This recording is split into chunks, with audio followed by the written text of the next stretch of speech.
We are live. All right. Hi, everyone. Thanks so much for joining. I have Cindy as well as Susan here with me today, and we're going to be talking about how to keep team members. But before we start this, make sure you guys go to streamyard.com/Facebook and give them permission to see your name so that we can see who the comments are coming from, because that makes it easier for us and more fun to see your guys' names. Yes. Yay! So I really wanted to do this Q&A because I'm with High Pointe Companies and we just have a hard time keeping employees. I don't know why, but I don't really think it's so much us as like Colorado as a whole. You go ahead. Is it a seasonal issue or is it year-round? It's a year-round thing. You go anywhere, in Fort Collins, Denver, and everyone's always hiring. No matter what business or industry you're in, I feel like nobody can keep anyone. So I just kind of wanted, I don't know, another point of view, maybe to see how you guys do things. Any pointers, tips, tricks? I feel like out of California, right? I feel like this year has probably been the year that people have options. And that's one of, the market has just been so competitive, even when it comes to employment. Right. So I think that has been a big one in California. Well, then I guess let's kind of start with like, how do you attract top talent? Like, what did Lions Fence get you to them and how did they find you? So a little bit about myself, right? So I used to work for a Merchants Metals, which is a fencing distribution center. And then I came on board to Lion Fencing and Steel Supply not too long ago. But I feel to attract a top talent, right, was good leadership. Like, I don't think it's necessarily always about the money, right? Because I feel that's always the big one, right? It's like, okay, well, what are they offering? What are they paying you? But also I feel like the leadership has a lot to do with it. I definitely agree with that statement. I've been with Southwest Automated Security for 6 years now. They actually found me in a hotel. I was a waitress that day, normally bartending. And what actually attracted me was the fact that they were an ESOP company, 100% employee owned. And I had never heard of, I was in college taking business courses and we don't even talk about ESOP companies. So I'd done some research and I'm like, I kind of own this company, y'all. Like, that's a big deal. You know what I mean? So, yeah. I mean, I totally come and understand what you're trying to say there, Cindy, with, your leadership is a really big one. Cause like you were saying, like, money isn't why people come to a job or leave a job. That's the number 5 reason why somebody leaves a company. So what do you think the other 4 reasons are? I also think, like, if you set a vision, right? So if the company's involving you on what the vision is, what the future holds, where you're placed at in that, right? It just gives you a way bigger picture of what the future can hold, right? I feel like sometimes it's just something that is just talked about, but then when you're seeing action behind it, it definitely attracts in a different way. Yeah, I really like that. And like the idea of like adding everyone into that conversation, I think is good. So I really like that tip. Well, I have a question for you. How many crews are y'all running and what is like your average amount of crews y'all are running, Makayla? So we are small. I guess let me rephrase that. The work we do is not small. We do big jobs, we bid these big things, projects. So right now we only have 5 in our one crew that's like in the field. She says only 5. Like, that's only 5. Girlfriend, you can do a lot of crews. Yeah. So we only have that one, just one team of 5 people in the field. Okay. The guys that we have right now have come from the fence industry. So I think them versus the people we've had in the past, it's better now, because before we were just kind of hiring whoever applied, and I don't think that was really being beneficial in the long run, you know?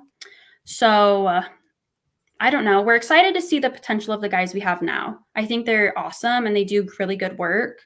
And we're going into the slow season, you know, which kind of is a Makes bummer. you nervous. It kind of does, yeah, because who knows if they're going to go. We've had people leave when it gets slow, and so it does. It does make us nervous, yeah.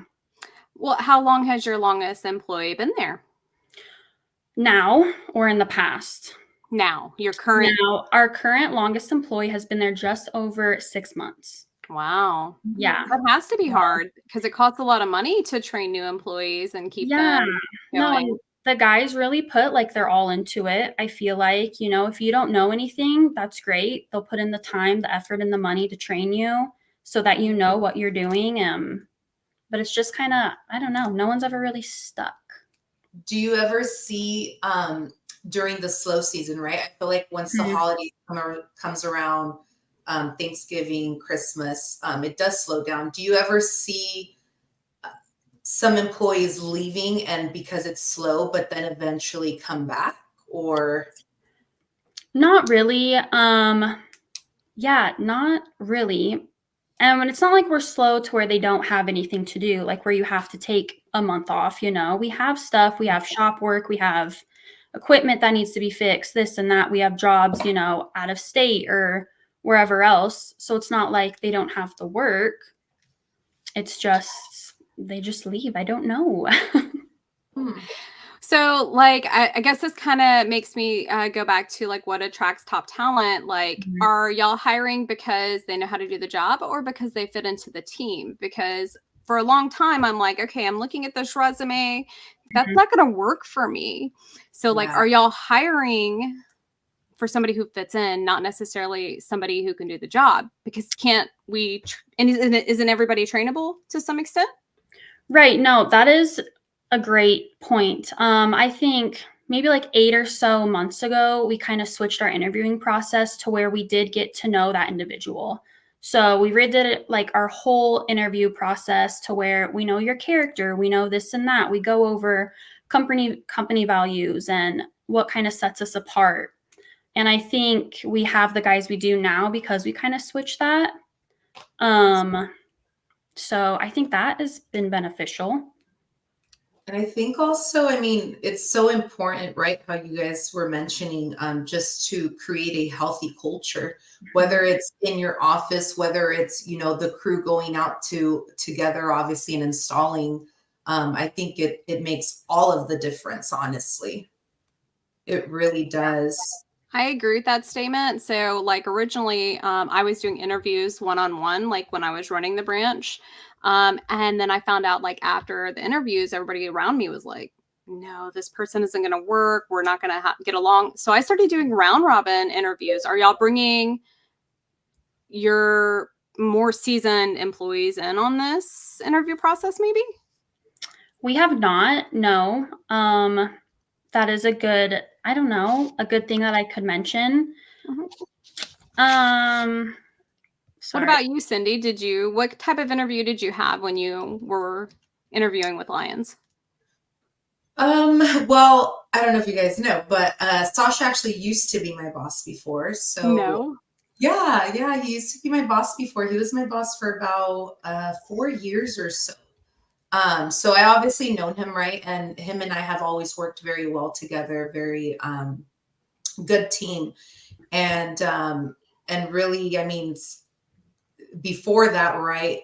Before coming on board, meeting him and also meeting Matt and doing an interview. Well, yeah, with both of them. Informal. Yeah, in a way, right? But it was just more the sense of like, hey, well, me coming on board, right? What is it? What is it that we're trying to get to? Like, what's the goal here? And all of us really just being on the same page. But I do feel like another good one is when someone experiences like a good onboarding experience, you know? So somewhere where you feel connected in some way, I think that also makes a big difference. Well, that actually does lead into a really good question. At Southwest Automated Security, when I started, there was no onboarding process. It was like jumping you straight into the deep end. Now that's how I learned best, thank goodness. But like, you know, it was definitely nothing I had ever experienced before. Is that anything that y'all like? How are you doing your onboarding, Makayla? You know, that is something I am not too familiar with because I am more the back end of the company. I'm like behind the scenes, I'm social media, interviewing and all of that is different department, not me.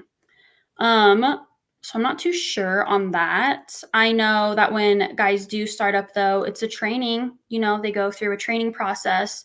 Dalton, my husband, has built this whole slideshow of, you know, this is kind of what we're about, our values, this equipment for this job and this you use for that.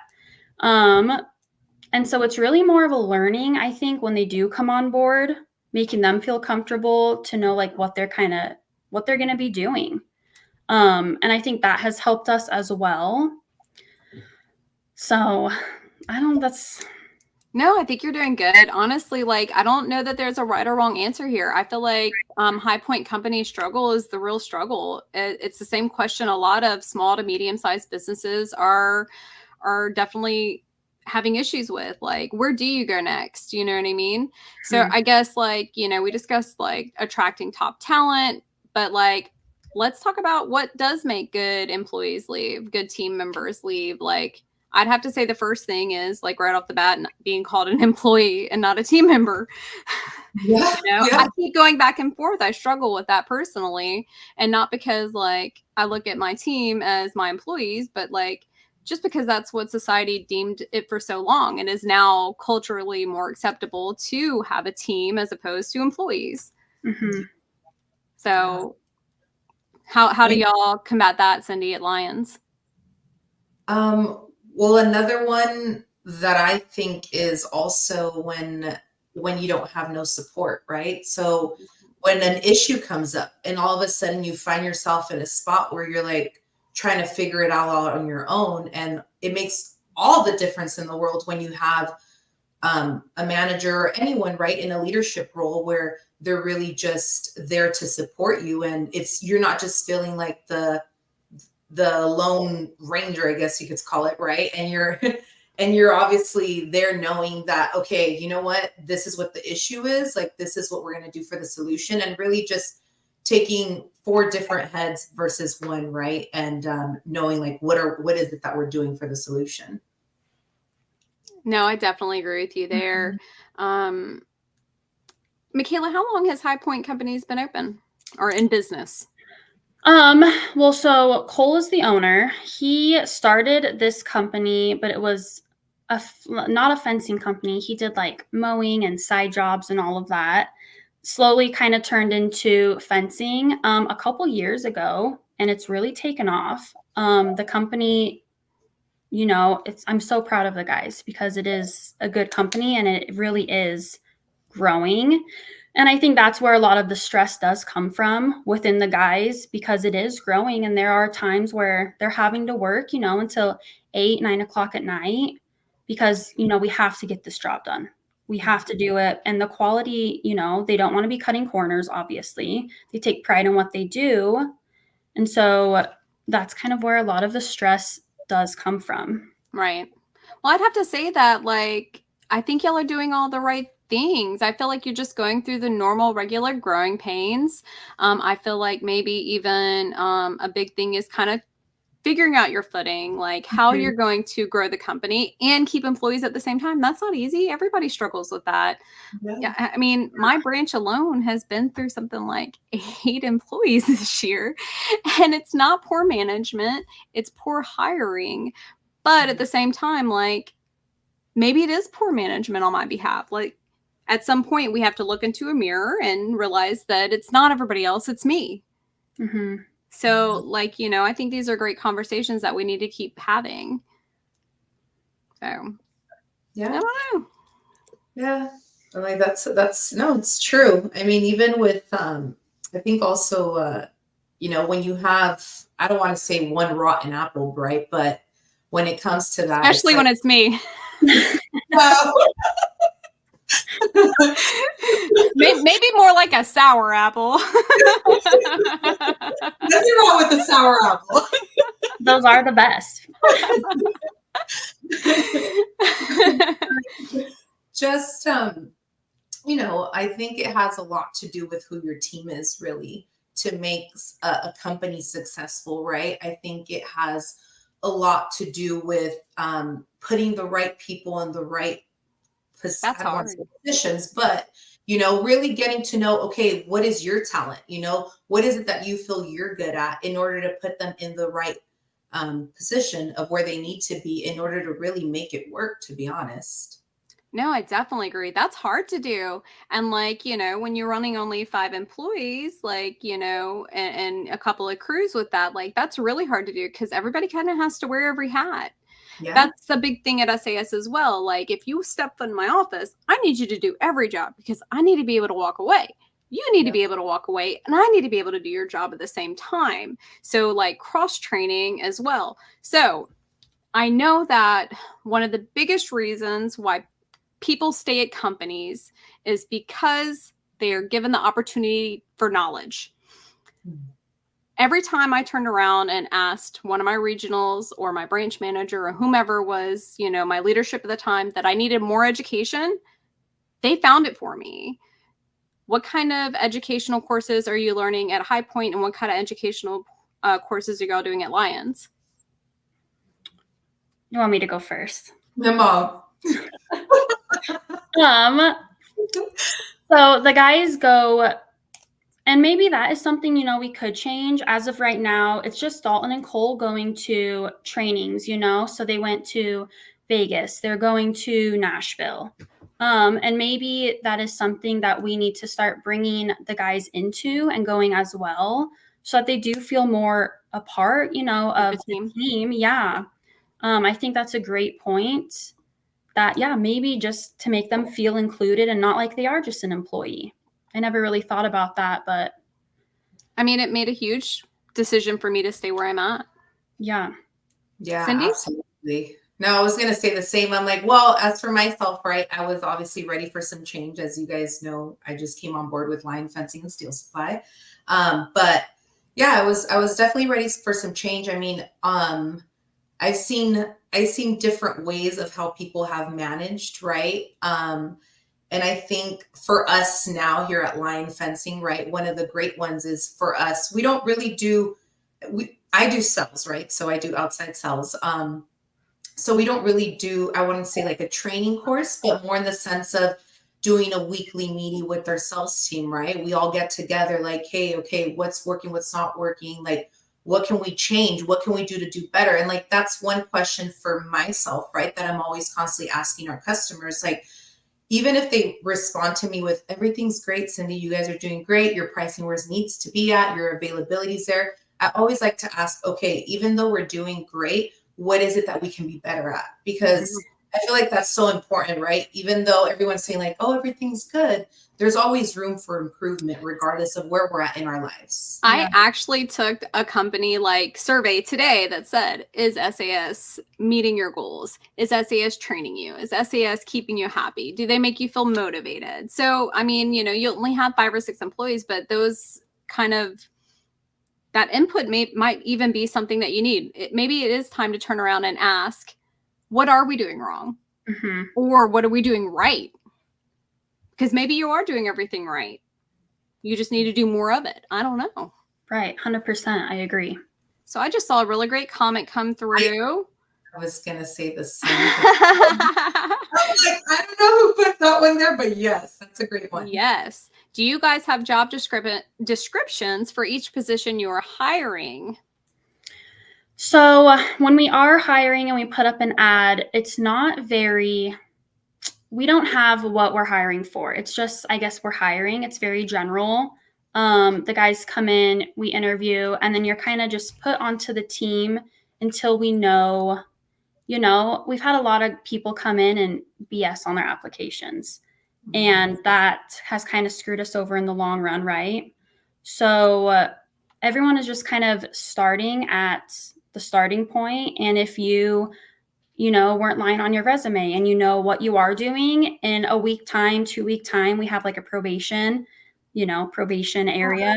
And then after that, you can move up and you can get a raise and you can start doing the more exciting things I'd say that our ads are pretty generic as well because, like Cindy was saying, like you don't always know that that person is going to be best in the position that you need. They might actually excel in something else. Mm-hmm. Yeah, and I think also, one that I would say, right, it's like we would also do like weekly challenges, right? Or more than anything to keep like the team motivated. Just something simple as like a $25 gift card or a $50 gift card, right? Like doing little things like that, I think in the long run do go a long way because they feel more connected, more in the motivation of, okay, there's something that I can win for, Yeah, more appreciated too also, I'm sure. Yeah. Absolutely.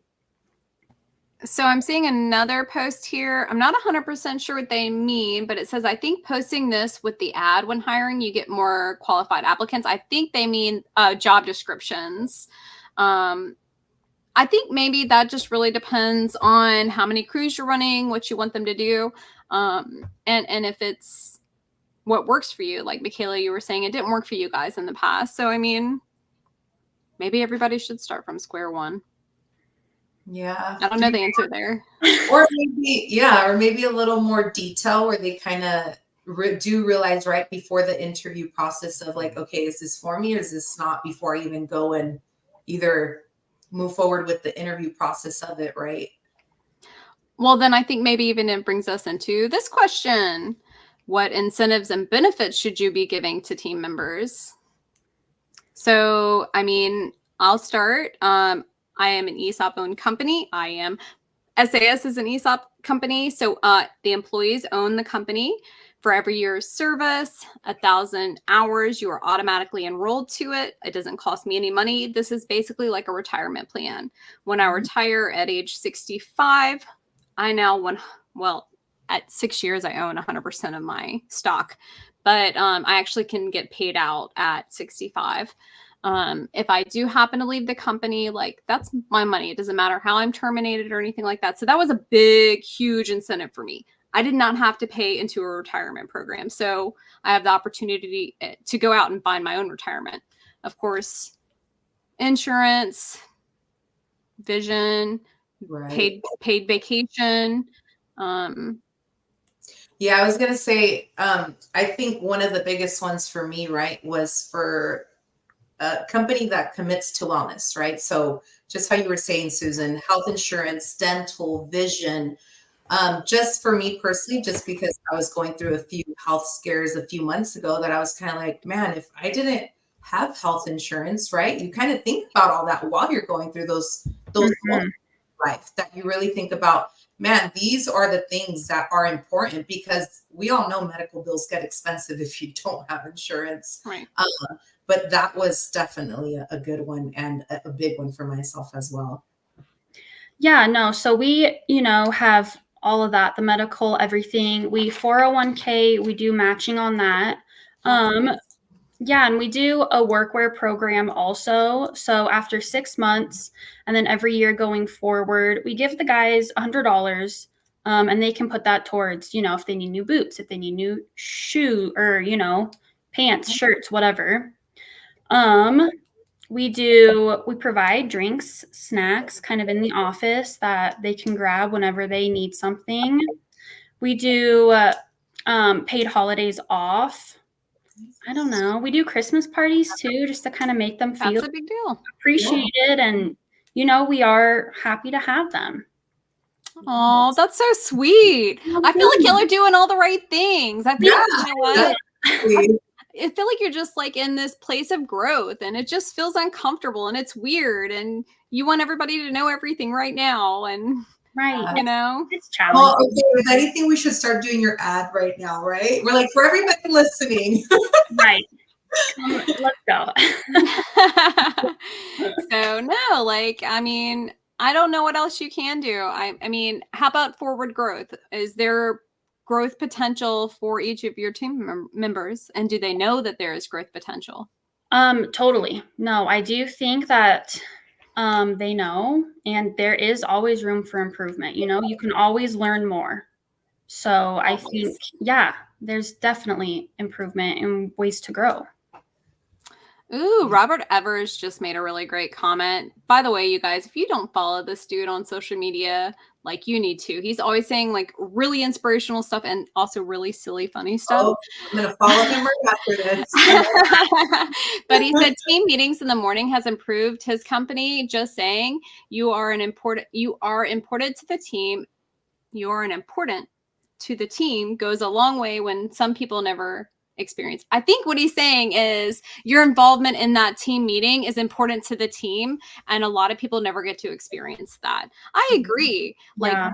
Like the president of my company, the COO, like there isn't anybody in my company that I can't literally call up right this moment and be like, hey, you watching my live? They might say no to me, but you know, like, you know, we have an open door policy at my company. Yeah, that's amazing. I feel like another one is also I'm a parent, right? But I feel like when you're flexible with schedule, when it comes to that part of it, that was a huge thing for me too. Obviously taking this on, it was kind of like having to pick her up from school and dropping her off and all of that, that the flexibility behind what your schedule is, that's a huge one. And that's actually a show in 2 weeks, by the way. It's going to Oh, is be it? Working Moms of the Women of FWA, which is going to be really another good one. Mhm. And next week is going to be Julie and Jen from Fence Cloud talking about vendor relations from the contractor point of view. Also going to be a really great show. I can't wait. Sorry to jump ahead. But yes, I agree with you. That flexibility has been like a really big deal. I'm a single mom. So like, when my son got a little bit older and like I didn't have to pay for daycare in the summers and like on my weeks he could come sit in my office. I put up this baby gate and he's over here in the corner like on his iPad. No, I'm not the best mom, but I mean like, he's like really smart because of that internet stuff, you know what I mean? But yeah, they gave me a lot of flexibility. But I mean, Makayla, do you have any women on your team? We used to in the past, but not anymore. And the guys we do have they don't have kids, or our one who has been there for a little over 6 months. He has multiple kids, and his wife, stays home, deals with the kids. So, but we are very flexible. He just blew a tire the other day and had to take the day off. Great, you go ahead. We had another guy get sick, was out for a week, yeah, feel better and come back, not sick. So it's not like super, please don't get me sick. Yeah. It's great. Yeah. So I feel like y'all are doing the right things. Okay, well, good. Thank you. I just wanted, other point of views and just to kind of talk about it, get some feedback. Yeah, definitely. Yeah. And I mean, even based off the comments, there was honestly some great ones on there too. Yeah. Yes. And Facebook user, by the way, you need to go to StreamYard.com/Facebook and give StreamYard permission to see your name because we would like to say hi, Yadira. And I do happen to know that it's Yadira because she texts me. Oh. Awesome. But honestly, I think you women have been absolutely inspirational. This has been an absolute blast. I've had so much fun. You see her laughing in the comments. I'm just super proud of you guys. I'm proud of you guys for jumping in head first. I know y'all were super nervous, but this went super smooth. I think it was a great, great show. Does anybody have anything they'd like to say before we close out? I just want to say thank you guys for obviously extending out the invitation. It's been amazing. It's great to finally meet you guys through camera, but still, it's great. It's like real life still. Yeah. Yeah. But no, just thank you. Awesome. No, thank you for joining us, Cindy. It meant a lot that you came in on this. And you too, Susan. Thank you. Yes. Always and forever, you guys. Thank you. Bye. Bye.